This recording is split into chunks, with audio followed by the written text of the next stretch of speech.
Assalamualaikum warahmatullahi wabarakatuh. Saya Muhammad Farhan Ramadan dari lokal HTN 6B dengan nomor induk mahasiswa 10621072. Saya akan menjelaskan materi dari hukum acara pidana kelompok 6 yang berjudul upaya hukum. Pengertian dari upaya hukum. Upaya hukum adalah hak terdakwa atau penuntut umum untuk tidak menerima putusan pengadilan yang berupa perlawanan atau banding atau kasasi, atau hak terpidana untuk mengajukan permohonan peninjauan kembali dalam hal serta menurut cara yang diatur dalam undang-undang.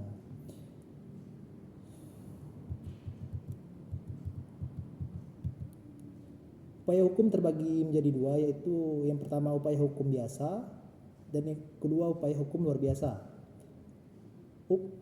Adapun upaya hukum biasa yaitu upaya hukum yang terdiri atas banding dan kasasi. Yang kedua upaya hukum luar biasa yaitu yang terdiri atas pemeriksaan tingkat kasasi demi kepentingan hukum dan peninjauan kembali. Pemeriksaan tingkat kasasi demi kepentingan hukum.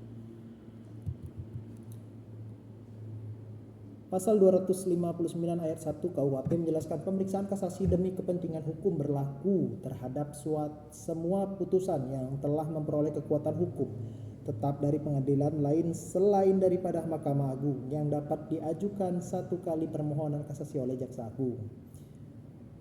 Kasasi demi kepentingan hukum diajukan apabila putusan pengadilan negeri terdapat suatu peraturan hukum tidak diterapkan atau diterapkan tidak sebagaimana mestinya. Apakah cara mengadili tidak dilaksanakan menurut ketentuan undang-undang? Pengadilan melampaui wewenangnya. Jika Mahkamah Agung menerima permohonan kasasi demi kepentingan hukum, selanjutnya Mahkamah Agung membatalkan keputusan pengadilan yang lebih rendah. Dengan demikian terjawablah keraguan atau hal yang dipermasalahkan itu. Peninjauan kembali putusan pengadilan yang telah memperoleh kekuatan hukum tetap atau herziening. Upaya hukum peninjauan kembali putusan pengadilan yang telah memperoleh kekuatan hukum tetap atau herziening diatur dalam pasal 263 sampai 269 KUHP. Permintaan peninjauan kembali dilakukan atas dasar 1.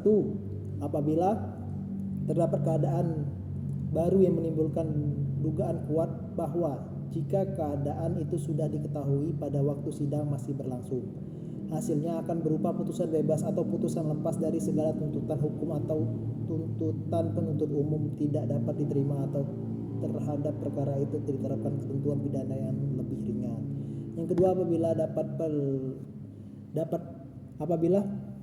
apabila dapat berbagai putusan terdapat pernyataan bahwa sesuatu telah terbukti akan tetapi hal atau kejadian sebagai dasar dan alasan putusan yang dinyatakan telah terbukti itu ternyata telah bertentangan suatu dengan yang lain. Yang ketiga, apabila putusan itu dengan jelas memperhatikan suatu kekhilafan hakim atau suatu kekeliruan yang nyata.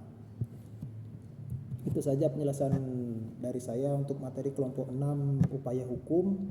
Lebih dan kurangnya saya mohon maaf. Wassalamualaikum warahmatullahi wabarakatuh.